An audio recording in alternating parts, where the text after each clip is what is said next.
Okay, folks, good evening and welcome to another in our series of Talk Sports program where we speak with the movers and shakers in sports, the sportsmen, the sportswomen, administrators, past and current. Well, this week, our guest is special and special indeed because while he is first time on the program, he is no stranger to the international spotlight. Our guest is former West Indies fast bowler, Jamaican Courtney Walsh, who was part of a fearsome West Indies bowling attack from the 1980s until his retirement in 2001.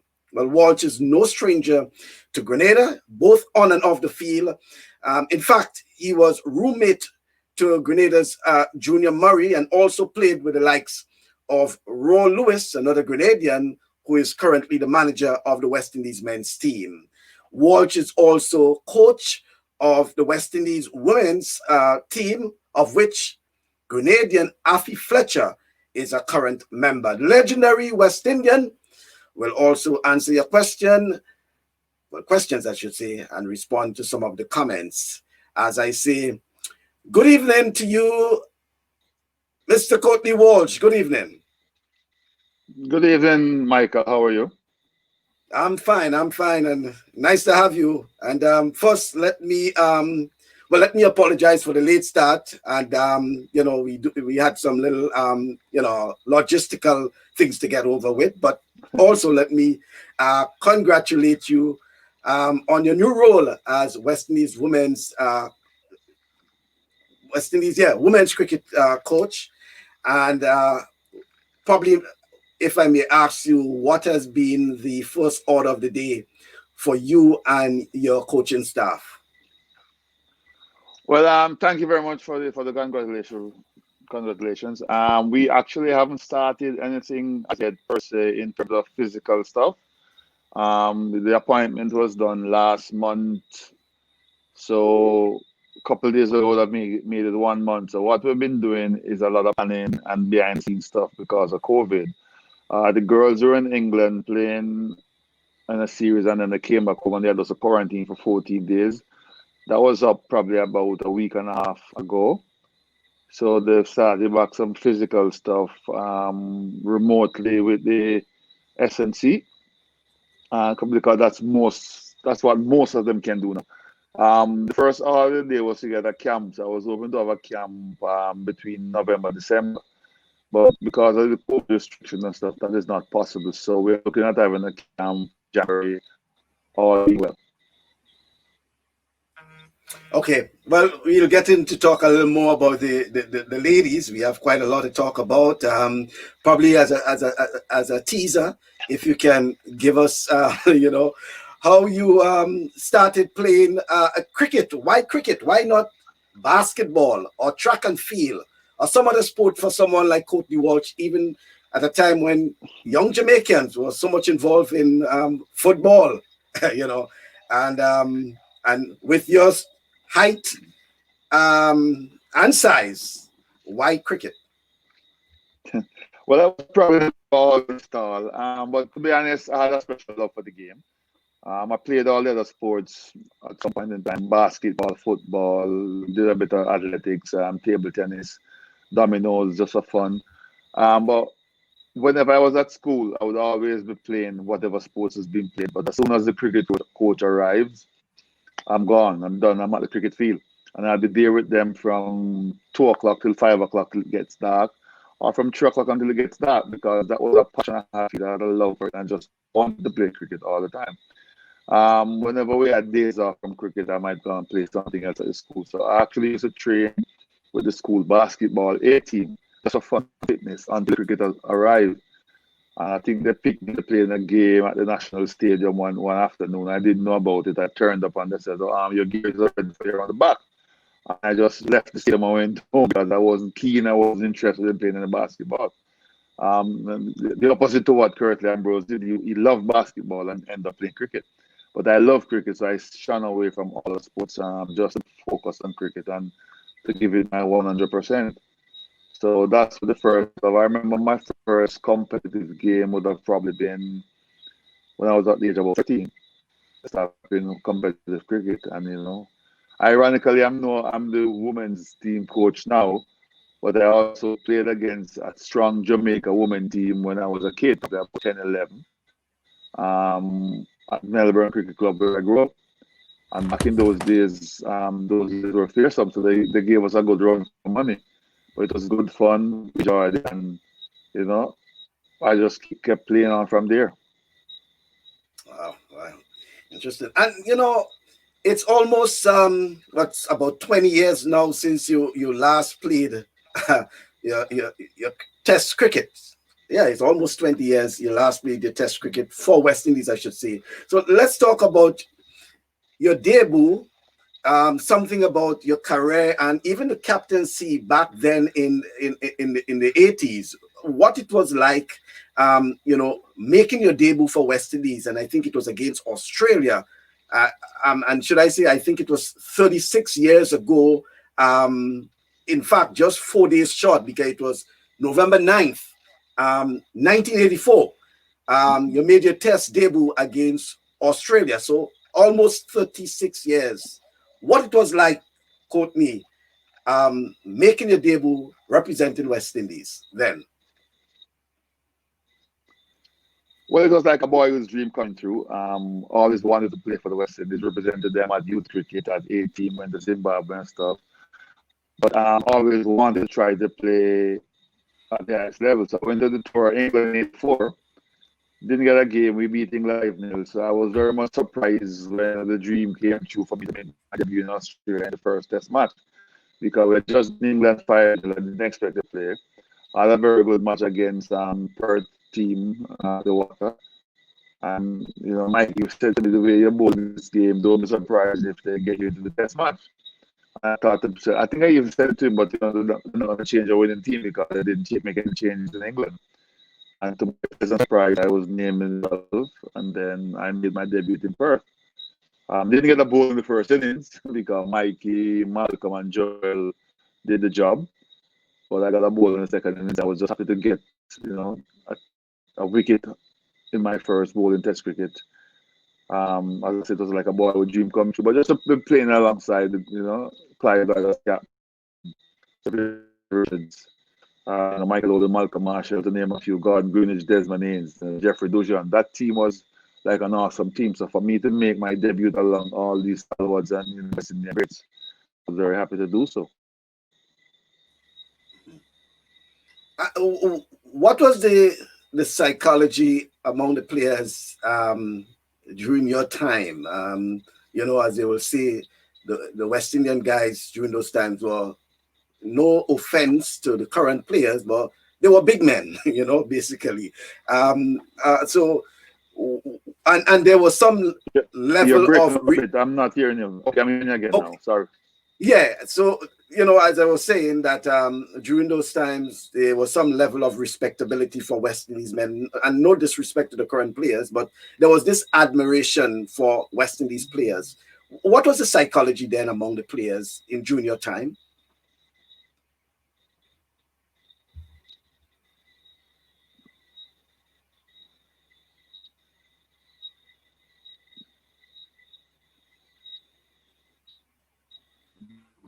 You got a question?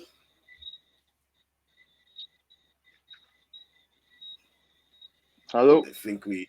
Yes. So I was asking you about what was the psychology among West Indies players during your time, owing to the fact that there was so much admiration for you folks, playing not just in the West Indies but internationally as well.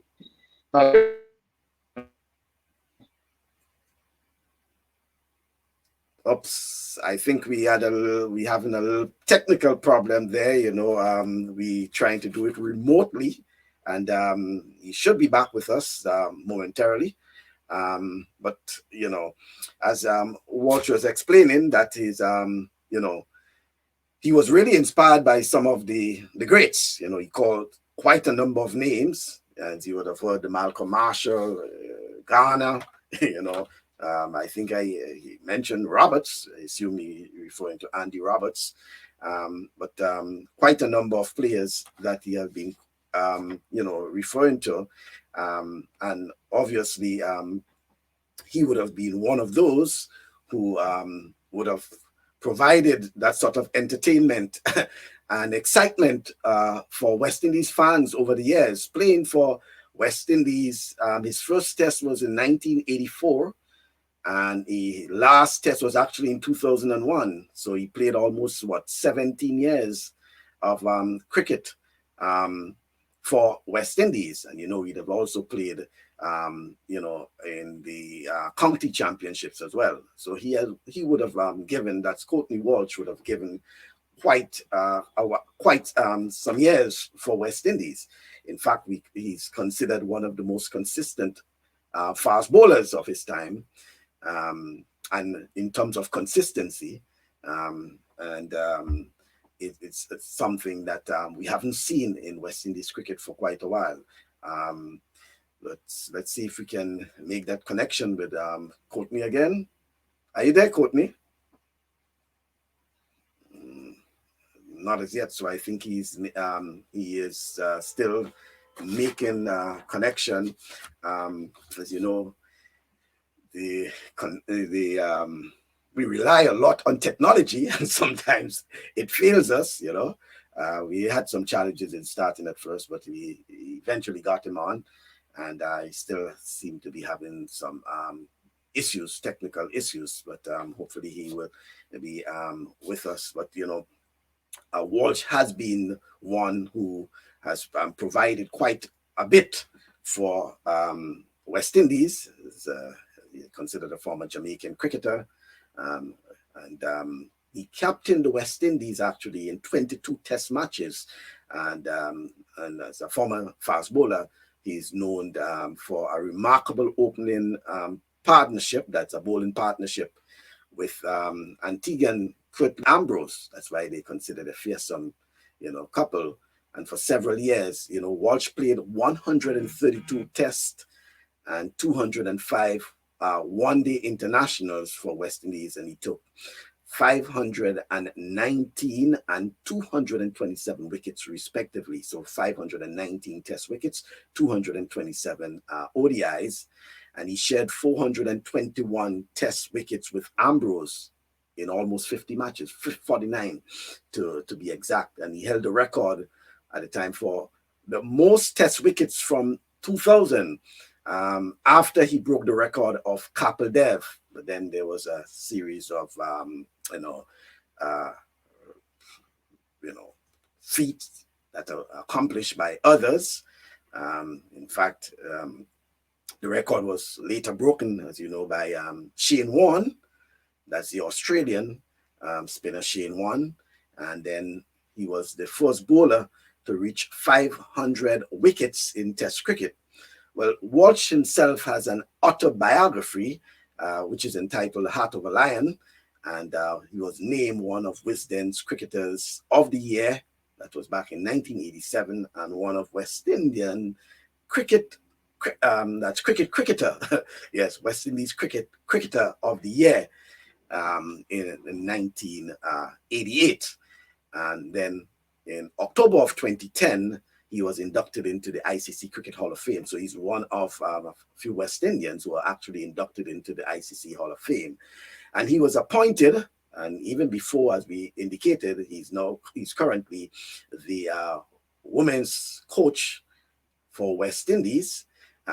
He was in 2010, he was appointed in fact, that was a few years ago. In fact, it was 2016. He was appointed the bowling coach for Bangladesh. So Walsh has had, an array of international experience, and no doubt he has certainly brought quite a bit, to West Indies cricket in his current role as the women's coach, As we welcome back Walsh, as I indicated, technology, but, these are challenges that we can always, get over, Walsh.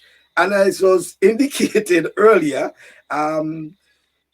back in your time, Walsh, there was some level of psychology, and that is what I was trying to get at in terms of you guys, and you mentioned the likes of the Joel Garner and the Andy Roberts and Malcolm Marshall and a host of other guys. But there was something that cricket fans around the world admired about West Indies cricketers. And I was asking you, what was the psychology, what it was that attracted West Indies fans, well, not West Indies fans, but cricket fans to West Indies cricketers at that time?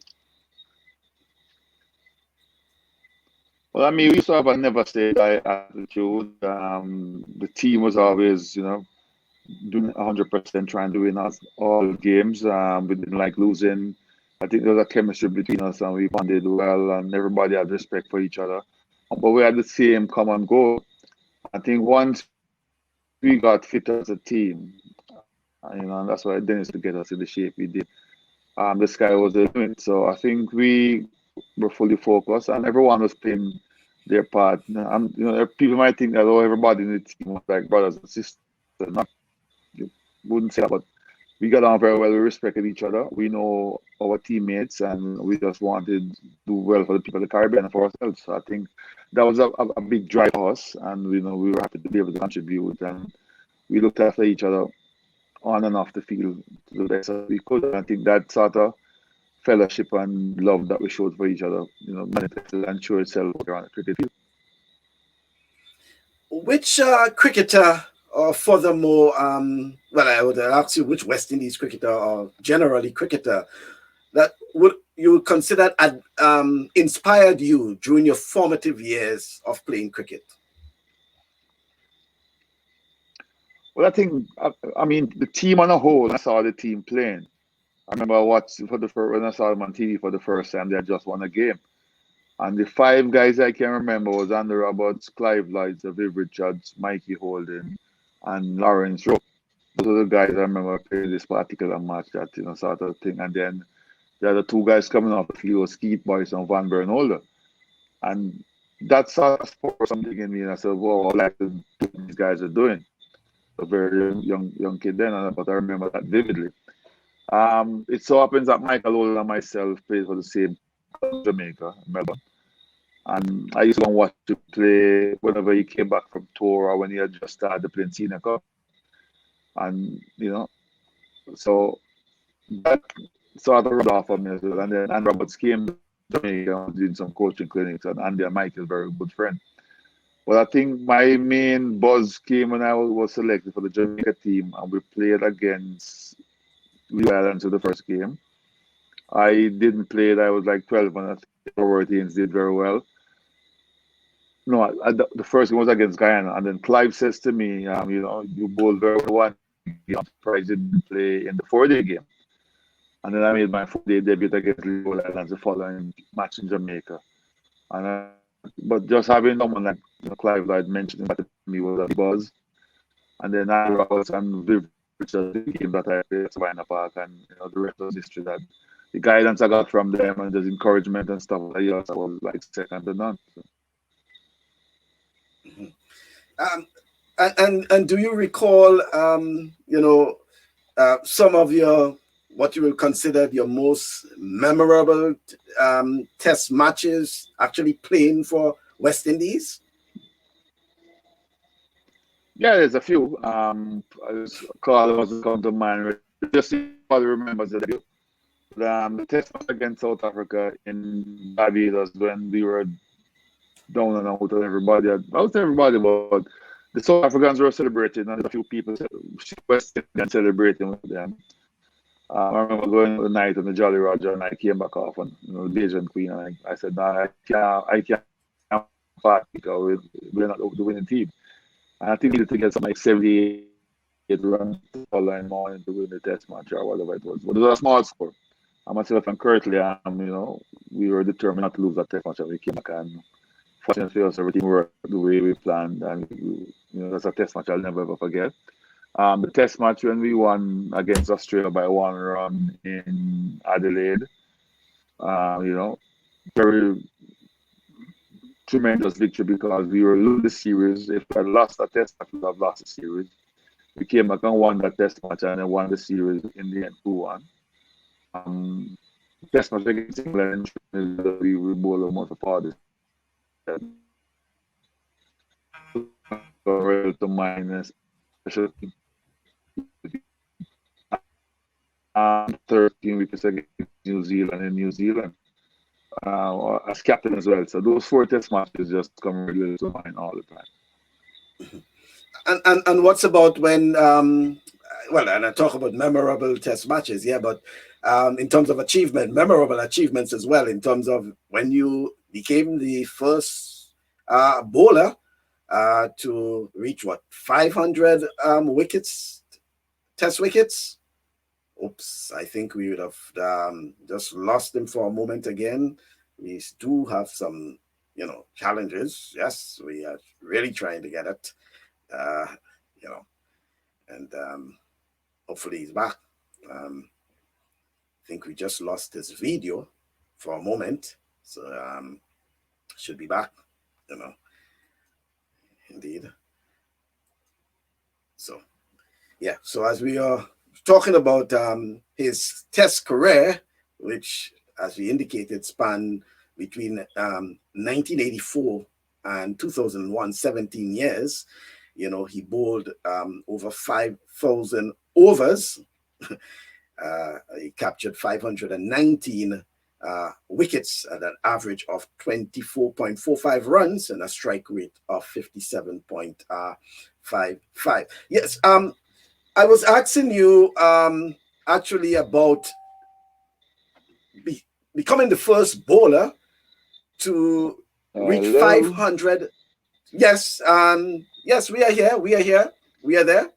I'm hearing you live now. And I was asking you about the 500 test wickets, the first bowler to reach 500 test wickets.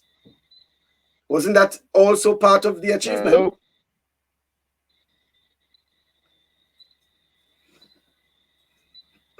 Yes, I think we're still having a little problem with Courtney. I think I am hearing him, but I'm not sure if he's hearing me. I think you're hearing me. Are you hearing me now, Courtney?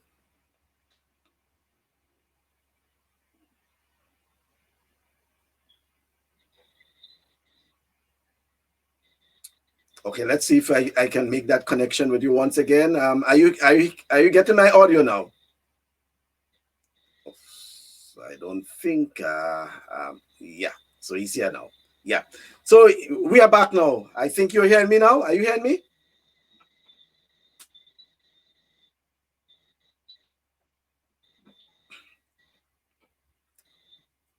Oh, we're having some serious problems with that connection there. At this time, normally it runs smoothly, and we have been, doing it prior to that, and everything was going cool. And it seems as if he's having some technical problems on his side. Hopefully we can get to finish up that part of it. Very interesting information from Courtney Walsh in terms of the likes of, he said, so Viv Richards, Andy Roberts. He mentioned Michael Holding. I think he mentioned also Malcolm Marshall was, among the fast bowlers who really inspired him. It wasn't any one in particular, even though he said he had always admired that of, Andy Roberts. So Andy Roberts now. But obviously, during his time, West Indies was, as you know, was awash with fast bowlers in particular. And from him, he's trying to find out what it is like now in terms of the comparison. Our cricketers now compared to the cricketers then, the influence of money and all the other intricacies that probably may be affecting. I'm not saying it is, but probably what is Courtney Walsh's, views on that, how it is affecting West Indies cricket, how he hopes as among the legends to bring that commitment and dedication back to West Indies cricket. It's a mountain task, and obviously Walsh and So Viv Richards, Andy Roberts, and others will no doubt have quite a lot to do in terms of reviving West Indies cricket. There was a bit of hope, but you know, I think West Indies fans have reached to the point where they want consistency in the level of success, um, and it's not something they're seeing right now, and no doubt with the legends, as we say, even Raw Lewis, our um, former leg spinner, is now the manager. And then you have Roddy Eswick as a coach. You have Phil Simmons as also a coach. So a number of West Indians are actually former West Indies players, I should say, are now part of the the setup for West Indies cricket. Let's see if we can make connection with Courtney Walsh again. I think you're back now, and I think you're hearing me. Yes, I'm hearing you. Right, thank you, and I really appreciate the your commitment, and that is what I was talking about in terms of that level of commitment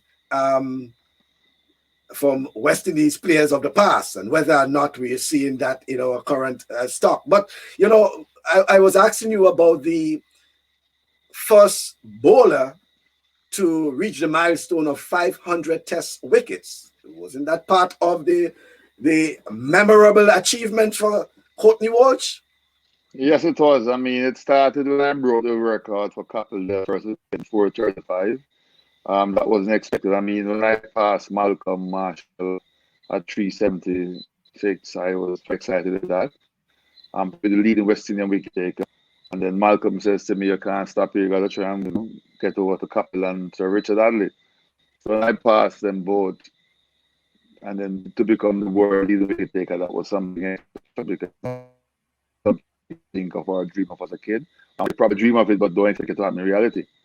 And then to become the first one to get 500 wicket now was something extra special. And it was one of them things that I was overcome with emotion. I was very happy, very elated, and my teammates was very helpful right through it all. And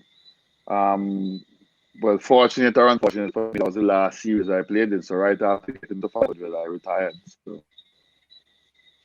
memorable times. Mm-hmm. And as a regional coach now, and I say regional because you are assigned now to the women's cricket team, but with international, experience, because you also had stints around the world, and I named it earlier as like Bangladesh, for example. What do you think about the current the talents of pacers or fast bowlers in the region? What's your thought about the current pool of fast bowlers in the region? I think we're a pretty decent pool, and I think we have some very good, exciting youngsters coming up.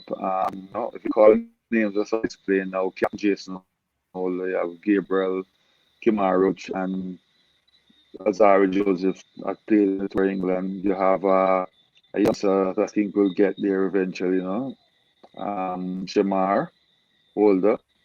And you have other youngsters, Shane Thomas, who once he gets himself together, he's got the pace. Once he gets himself together and gets fit, I can't see him not be playing a part in Western cricket. He's got a bright future. So there's enough other youngsters out there who are coming through that we can work on and get them to be up to speed, so to speak. So it's interesting times. With cricket, sort of coming back to the forefront. I think other players will be given that opportunity to come out and do well. But I'm pretty happy with what I've seen in the fast bowling department, and I think it can only get better.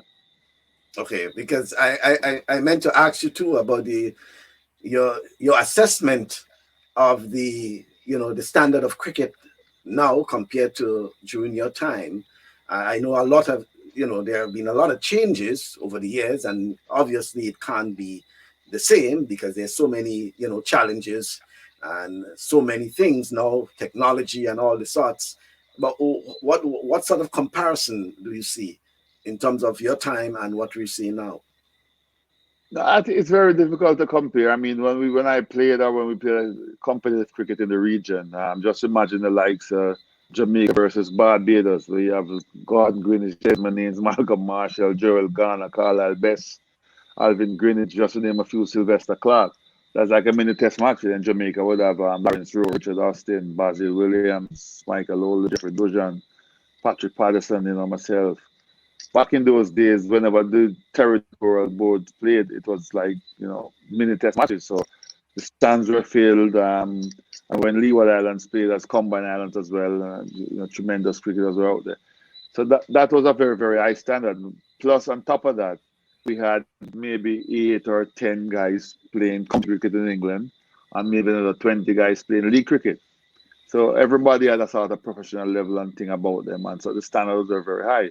I think from we were limited to go and play county cricket in England, and we had less players playing.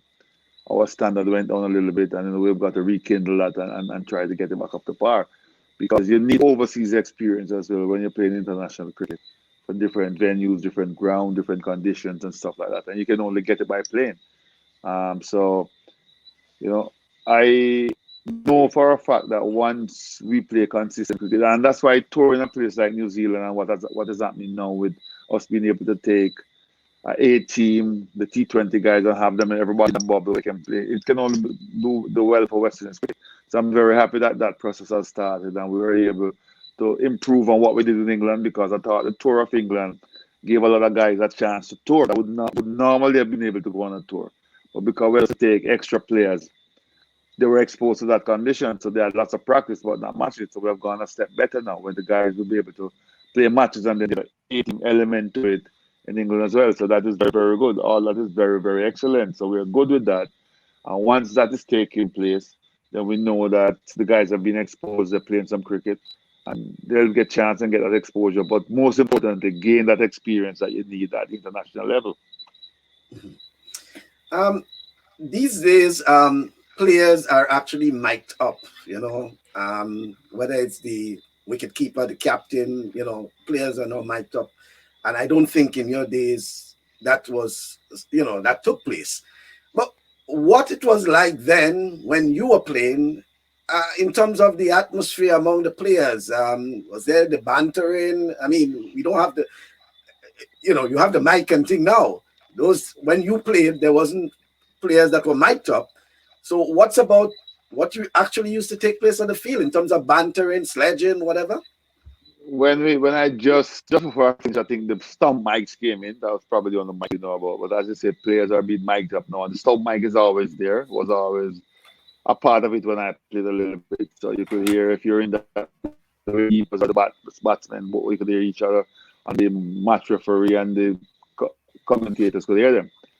Um, but back in our days, I mean, I didn't get any sledging, to be honest. I don't think many batsmen would be sledging someone 6 feet, 6'6" or above. So most of our fast bowlers, I think, did not sort of encounter that. One or two of the batsmen did. Some of the fans in the stand probably would do that to try and rile you and get you going. But it would be fair to say that as far as the sledging part of it was concerned, I didn't really encounter anything major.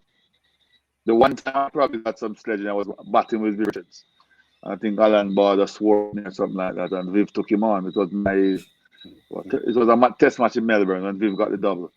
So you bat with Viv and someone says something and Viv take it, you just ignore that and get on with what you're doing. Yeah. But do you think there is still a level of pride to represent West Indies cricket, or money is hampering that desire by our young players? I think the pride is still there. I just think we have lack consistency. We've not been playing the brand or type of cricket that we want the player out to play, inexperience. But I think the guys who represent the West Indies, the pride is still there. They want to do well. They want to improve their own personal game, and they want to bring success in the region. I think a lot of those questions have probably been asked because there's so much T20 cricket in the world, around the world. And let's be honest, it's good for the guys to be able to go out and earn a living, earn a decent living. And I think that's why I take my hat off to people like Viv and stuff, because when they played, or when we played, that was also a dream for the guys to be better paid, enjoy the cricket, play more cricket, and be able to make a livelihood from it. And we're seeing that now. So that's very good. you might have they had one or two guys who probably doesn't feel as if they can play for long, so they might try and get a game here or there. But I think the genuine guys who are playing, they want to improve, they want to do well, they want to leave a legacy behind, and we're happy and thankful for that. So I just think probably inconsistency in performance is what's hampering some of the stuff and why it might come across like that. Mm-hmm. And you seem to be very optimistic about the future of West Indies cricket, and you alluded to the talents you see now. Yeah, I'm very optimistic. As I said, I think what the board is putting in place, and the coaches and stuff, and the head coach Phil Simmons, what he's doing with the team in terms of trying to get everyone on the same page and focusing on how to improve the game.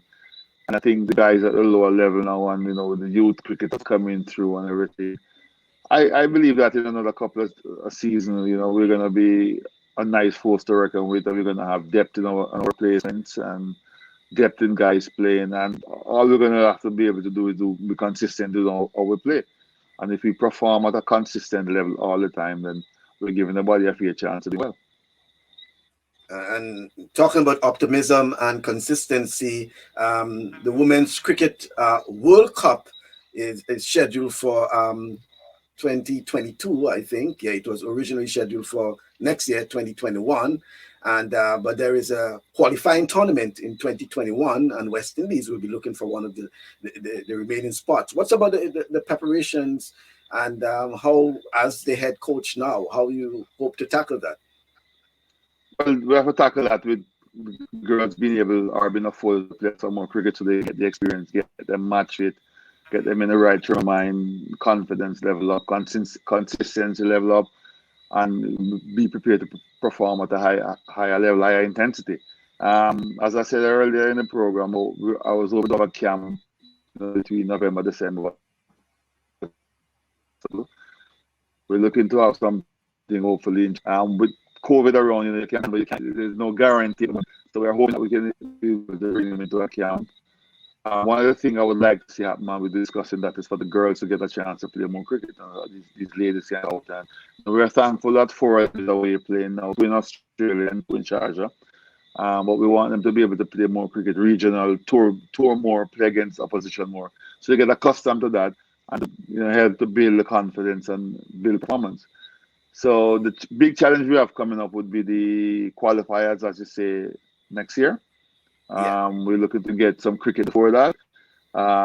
If we can get a tour or two before the qualifiers, and then enough warm-up games along with our regionals, then we can focus on getting a couple of camps in the region as well to get ready, so that we take our best 14 or 16 players to the qualifiers, because it's important and imperative that West Indies qualify, and we have to go there with every opportunity and every sort of resources that we have to ensure that we qualify.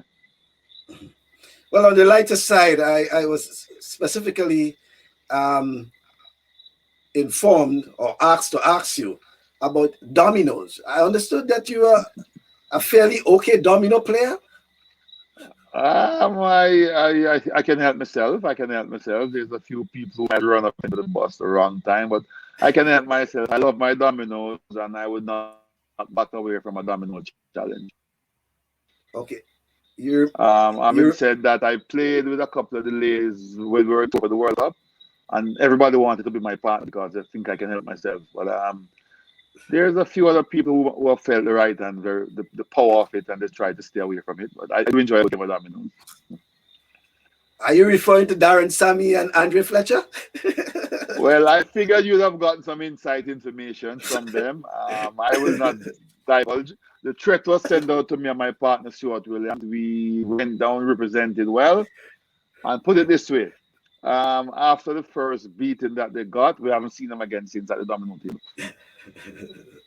I think that's the part they didn't tell me about,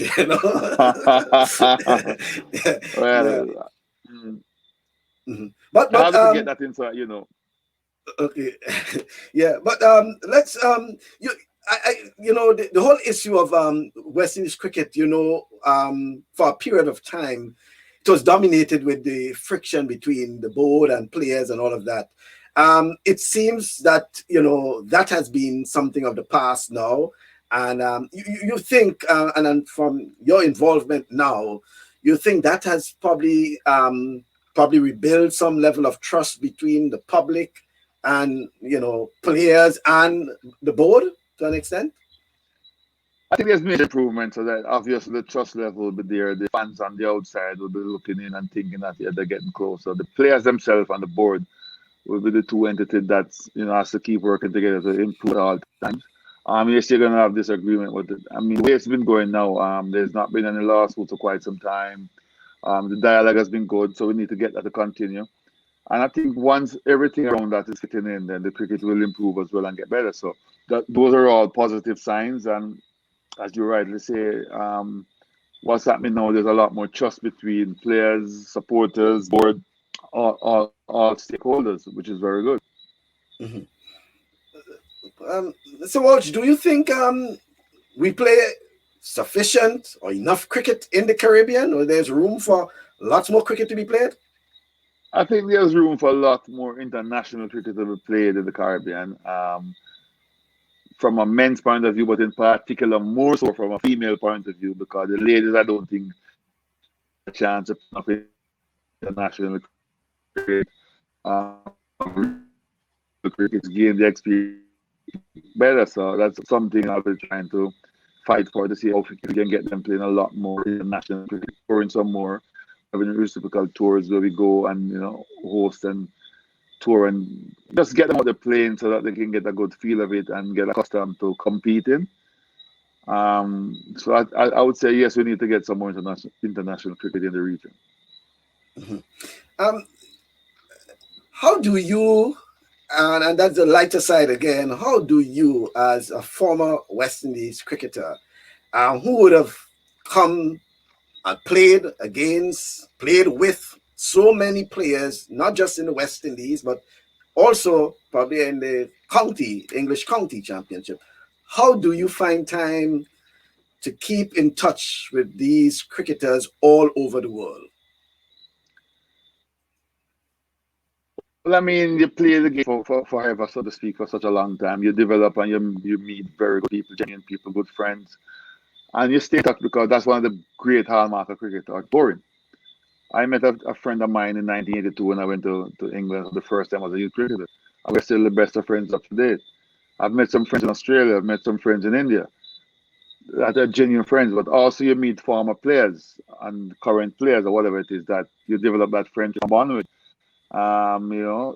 Sadly, last recently, but Dean Jones was one of them guys that we did coaching together in Australia. We'd go up to different parts of the world,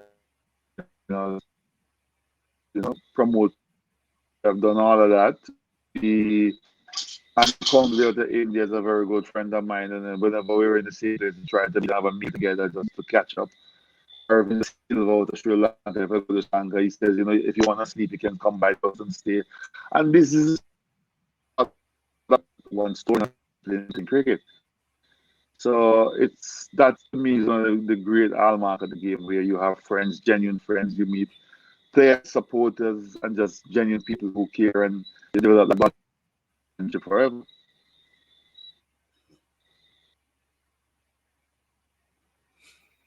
Oh, that's when it got a bit interesting. We lost him again. So indicating that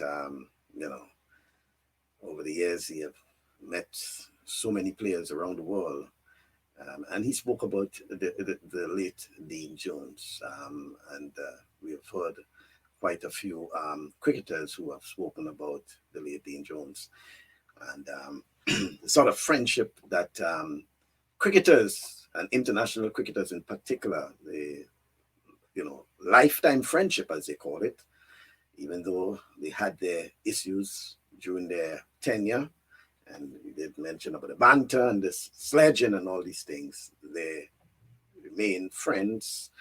And as he indicated, whether it's Australia, New Zealand, there's this, friendship that they maintain among international cricketers, something that young cricketers probably can understand that through sports in particular, not just cricket, but whether it's football, track and field, there's there's the other side, the human factor, as we will say, and personal development. Apart from getting to travel, getting to know other people, understanding different cultures, I don't think there's any other thing that provide that sort of, thing for you.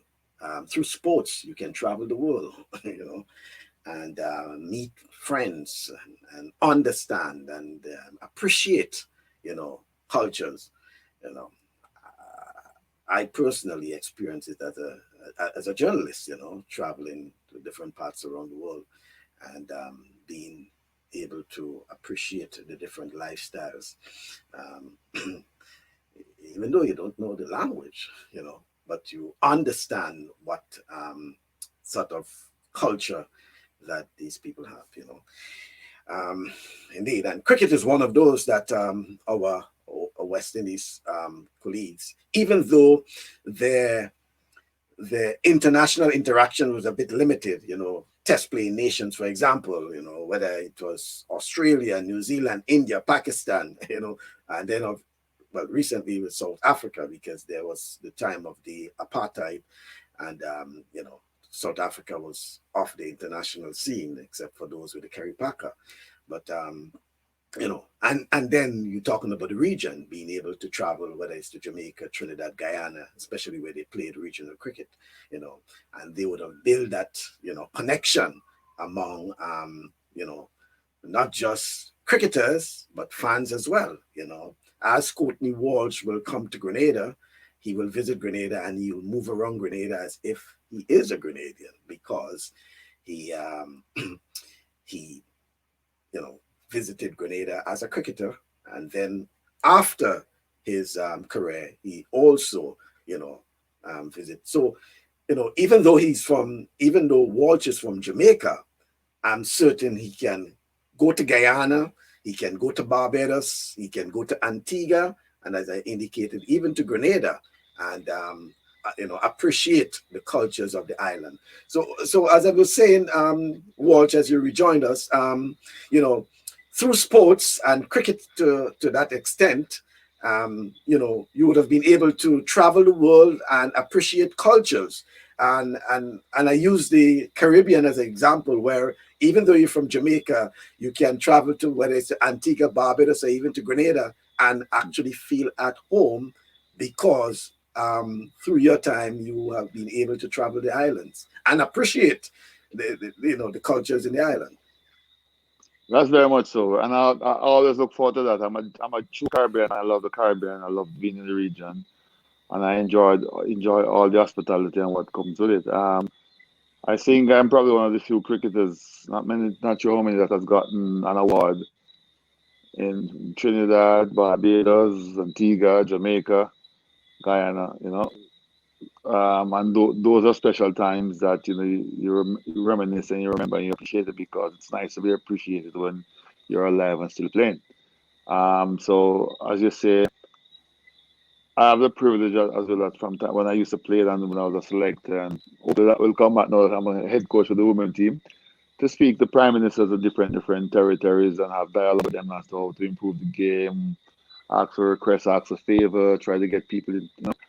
And so I'm hoping that will rekindle, and we can just put this in place. And they've always been warm and open to me. I can't complain for the friendship and stuff I had with them, and the respect they've shown me, and vice versa, the respect I've shown them, because I think that came from playing and doing the region proud back in the days when I played. So um, it's good to know that, and I've always looked forward to being in the Caribbean and to have that hospitality and to feel a part of it. So I'm definitely happy about that. Mhm. And as a former player yourself, and now at the level of coaching and obviously inspiring and motivating young cricketers, for those who looking at cricket as a sport or getting involved, what sort of advice would you give these young cricketers and even their parents who may have an interest in getting them involved in cricket? And I'm talking about both boys and girls. No, for them to come out and have fun, enjoy what they're doing. Have a little bit of passion about it and some pride. But at young tender age, you gotta come out and enjoy what you're doing. Make it be fun. Play with your peers, enjoy it, improve. don't get probably too technical depending on the age group you're in. But as long as you're having a bit of fun, then you're gonna want to do it again. And then you keep improving as you have fun, enjoy what you're doing, and when you get to the right age and the coaches start with you and they see the natural talent and stuff that you have, then we can fine tune that. But any youngsters coming in on the pier now, you try to tell them to let them enjoy what they're doing. Because if they're not enjoying what they're doing, they're gonna come back one. And then with so many indoor games now, you're on the PlayStation, you're on this, you're on that. It's just a major distraction for getting the kids not to come out. So whenever you get them out, you want to enjoy what you're doing so they come back again. Mhm. And I want us to, as we get ready to wrap up, I realize the time is going quickly though, but I want us to go back on the issue of the fast bowling, because I know that's your area. That's also where West Indies was once feared, in terms of the fast bowling. And you were making that point when we had a little issue there regarding what you think the future of fast bowling for the West Indies. Do you think we will return to those days where West Indies fast bowling was one of admiration and also fearsome as well? I think we can. I think we will. Once the guys stay focused and work on their own personal game, and everybody take pride into want to perform and stuff.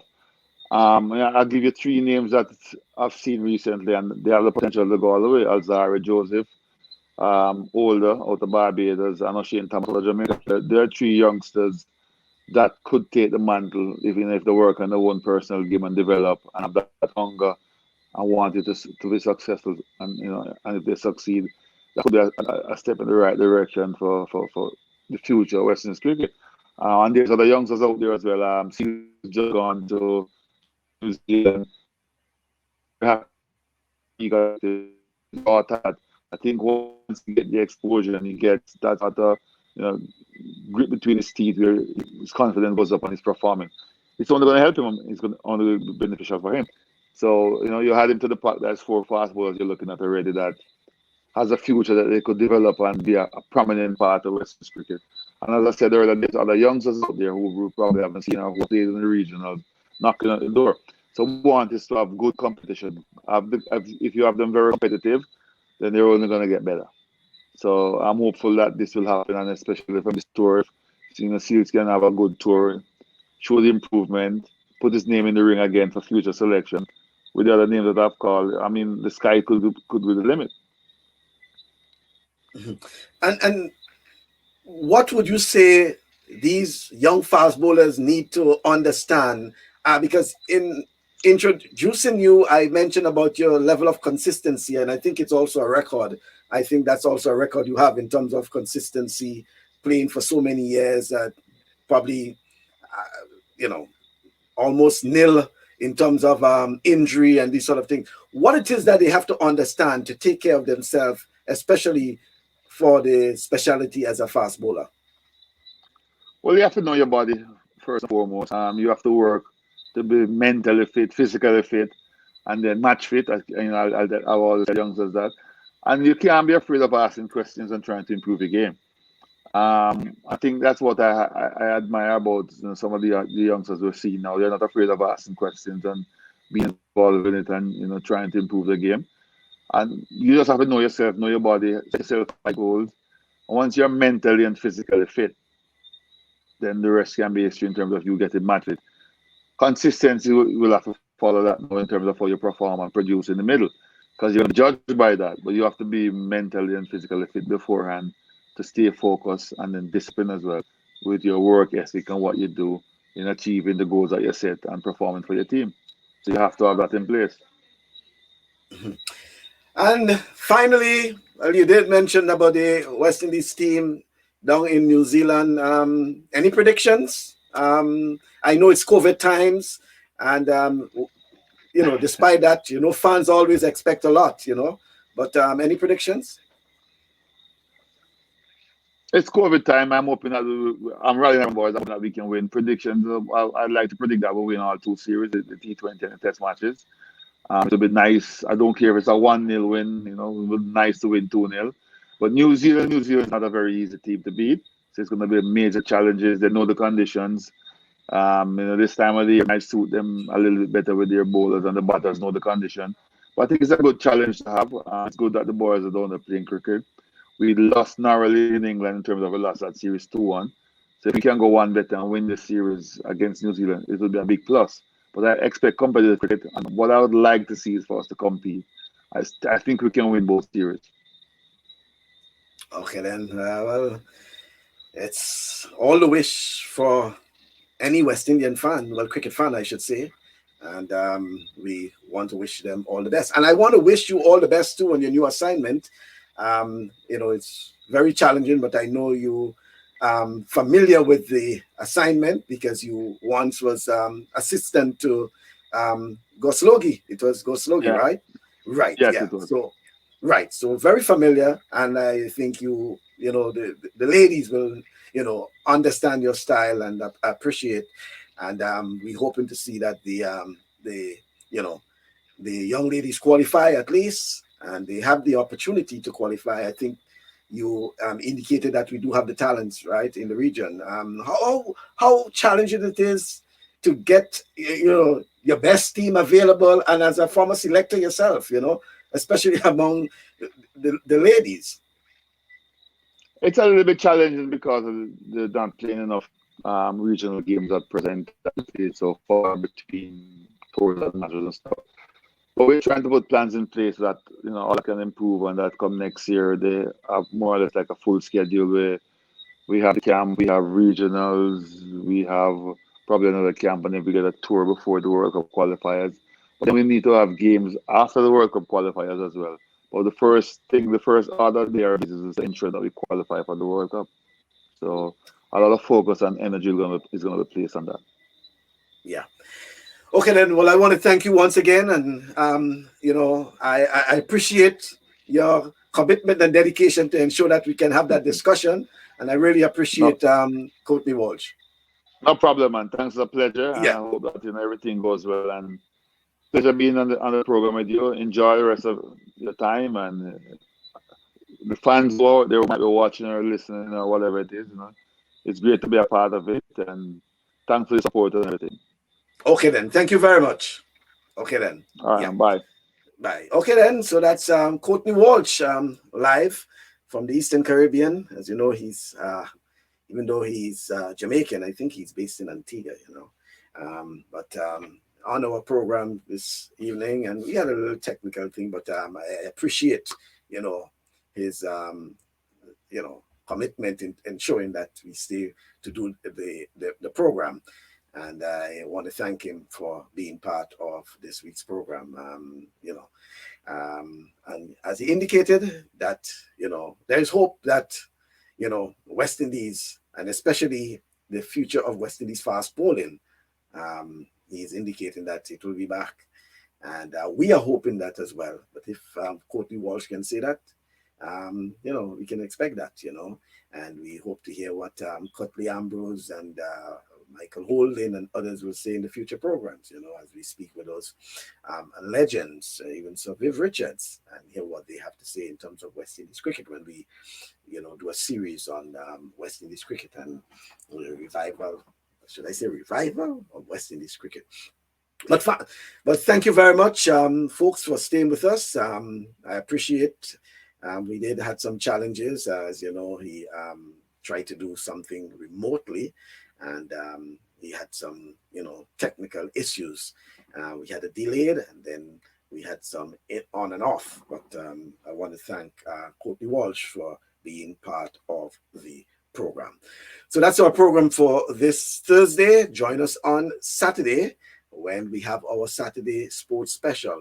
Just to remind you that later on in the month, we hope to have the president of the Grenada Football Association indicated some weeks ago that the president of the Grenada Football Association, Chenny Joseph, confirmed his participation in the program, and we'll have him to come to give us an update on the Grenada Football Association and football in general at the national level in Grenada.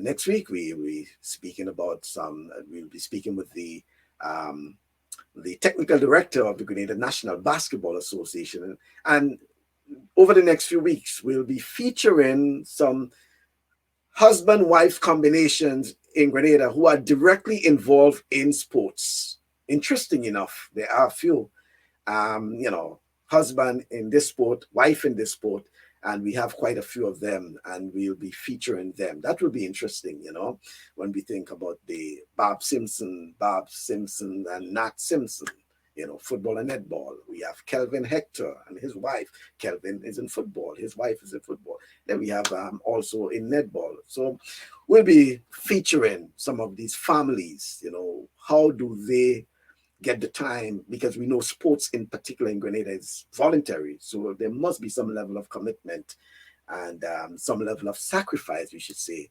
to get involved and to have been, in some cases, they have been doing that for years now in, some instances.